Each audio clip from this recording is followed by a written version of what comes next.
Hey everyone, welcome on into the Cleveland Browns Report by Chat Sports. We're doing an episode from Indianapolis where we are for the NFL Combine. So I want to share with you guys a little bit of what I learned today at the Combine, some of the takeaways from Andrew Berry's press conference, and more of the overall rumblings from Indy. So a lot to cover on today's episode. Some news that did come out yesterday, though, that I did not get a video out because we were traveling to Indianapolis when this news broke, though, that I do want to share, is the Browns, as you've probably seen by now, made two releases. Juan Thornhill, the safety, who had 1 year left on his 3-year, $21 million contract, and then 10-year center long snapper Charlie Hewlett. On the Juan Thornhill side, it clears up about $3.5 million in cap space, but keep in mind, that's a post-June 1 post-June 1 release. You only get two of those, and you don't see that cap savings until after June 1st. So Juan Thornhill's release is not going to help the Browns spend more in free agency. So that's what came down the pipeline yesterday. But now let's talk a little bit about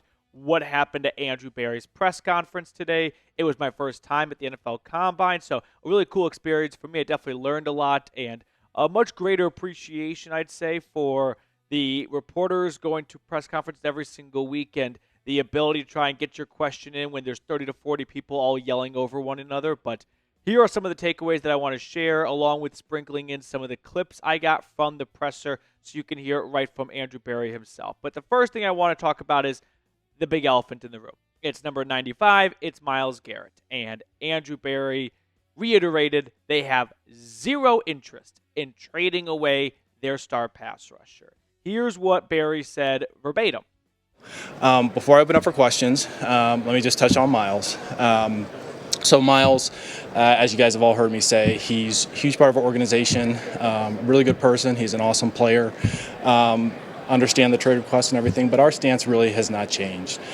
We can't imagine a situation where not having Myles as a part of the organization is best for the Browns. So I just want to hit that off the top, and with that, I'll open up for questions. So to me, this continues to be a very toxic path to a separation of Garrett made it abundantly clear on Radio Row in New Orleans leading up to the Super Bowl he wants to get traded. Andrew Berry, before that trade request came out, said they have no interest in trading Garrett away. And for the first time in front of the media since that trade request, he doubled down that they have no interest at all when it comes to trading away Myles. So we are definitely at an impasse here. A lot of questions were fired towards Berry's direction about what are your thoughts on the way Garrett views this team, and he does not believe this is a contending team. And we continue to kind of get Andrew Berry type responses. And listen, I like and dislike Berry's press conferences because he's a very intelligent guy, and you always feel like you learned a little bit when you listen to him. But at the same time, he loves to play the hits. He loves to tell you that they're not going to talk about contracts and they're not going to talk about that type of stuff. And he never really gives you a nice juicy quote or anything like that. So you're not going to walk away feeling like, wow, we just got an all-time line from Andrew Berry. No, he's going to keep it short and sweet, but he's always going to at least give you an intelligent response. So overall, I'm not too surprised by this. I don't think any of us expected Berry to come out and go, yeah, we've made a complete 180 since Myles asked really, really nicely if we could trade him, and we are going to oblige his request. We never got a very definitive answer about how this could how this could impact the salary cap and things like that.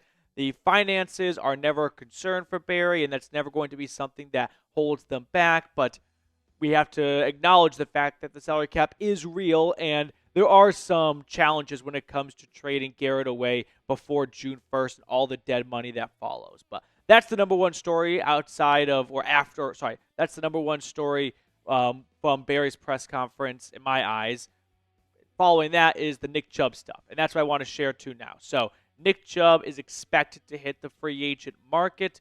Berry saying that they expect him to test free agency and not ruling out a possible return, but this will be the first time Chubb hits free agency in his NFL career. He got a 4-year contract coming out of Georgia. He signed a contract extension back in 2021, and Browns brought him back for the final year of his deal on a revised 1-year contract. So he will truly be an unrestricted free agent for the first time in his career.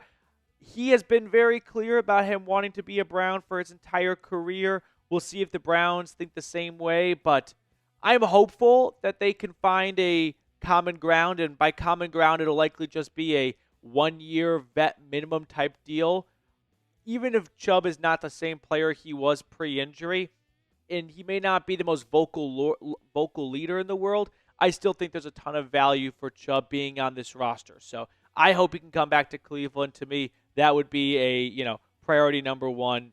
Not priority number one. That'd be a high priority thing for me when it comes to keeping this locker room intact after all the Myles Garrett trade rumors and requests and news, and there not being a bunch of confidence from the other leadership core members of this team that this Browns roster can go out there and win playoff games. All right, before we talk about Deshaun Watson and his injury and how he sustained it and whatnot, quick reminder to go ahead and subscribe to the channel if you have not already. I'm going to give you guys combine updates throughout the rest of the week. So if you have not subscribed yet, please consider joining the channel today. Going to do my absolute best to make sure you have the best free Cleveland Browns YouTube content available.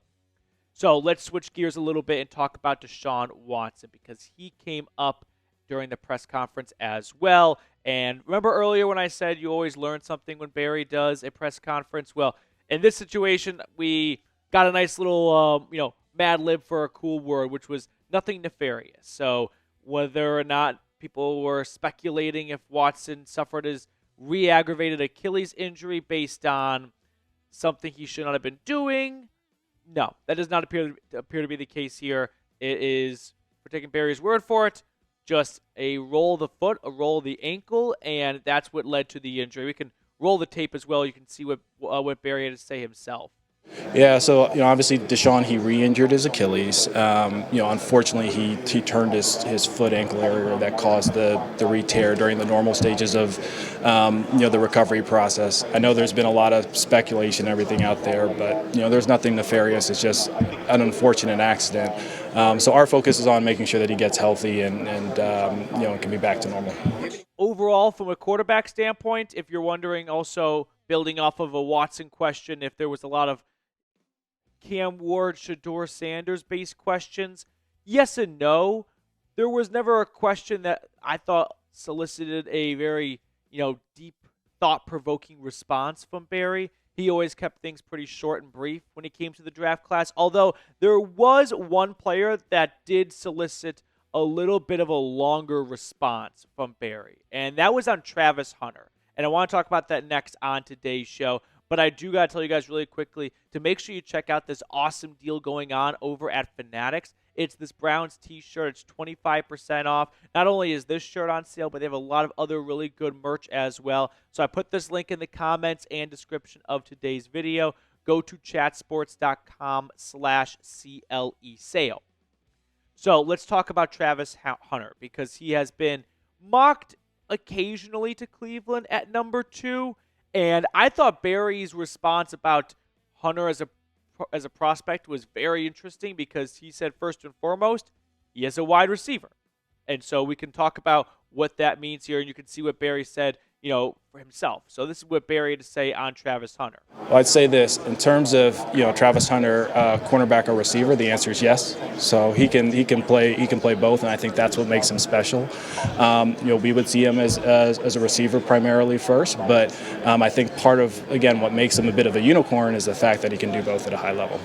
My takeaway from that is this does not, let's say, bode well for the camp that wants the Browns to draft Travis Hunter at number 2. If the Browns think he's a wide receiver, ask yourself this question. Is Travis Hunter, the wide receiver, second overall good? The last receiver to go number 2 overall, I believe, was Justin Blackmon. And, well, Travis Hunter is a unicorn of a prospect, and every single team appears to have a slightly different tune on him. I mean, the Tennessee Titans said he's a corner. The Denver Broncos said he's a unicorn. He can do it all. The Cleveland Browns said he's a wide receiver. So if the Browns think he's a wide receiver, I don't think he's looked at as a number 2 worthy wide receiver draft pick. He's not in the same category, we'll say, as like Marvin Harrison, Malik Neighbors, Roma Dunze, those guys who were all top 10 draft picks a season ago. So If the Browns view Hunter as a true wide receiver, I would say maybe dump some of your Travis Hunter to the Browns at number 2 stock. That does not seem like a likely pick if that's the way the Browns look at him as a prospect.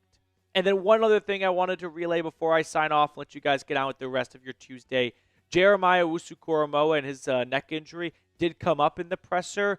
Barry, like every other presser since the injury, did not have a ton of information or updates on it, just that he continues to go through the rehab process, and we'll see where it goes. I think Barry learned his lesson a little bit from last year, where he was pretty optimistic and put it out there on the record that Jack Conklin and Jed Wills and those guys would be ready to roll for training camp and for the start of the season. And we didn't see Jed Wills in week 1. We didn't see Jack Conklin in week 1. And Barry acknowledged that he's not going to make that same mistake twice, so he's not going to be too aggressive in predicting injury updates for players like DeJuan Jones or JOK. So that's going to do it for us on our at-home edition from our Airbnb here in Indianapolis. We'll be back at the NFL Combine tomorrow with more updates and, player shorts and videos and clips and things like that. So make sure you're subscribed to the channel so you don't miss a single thing.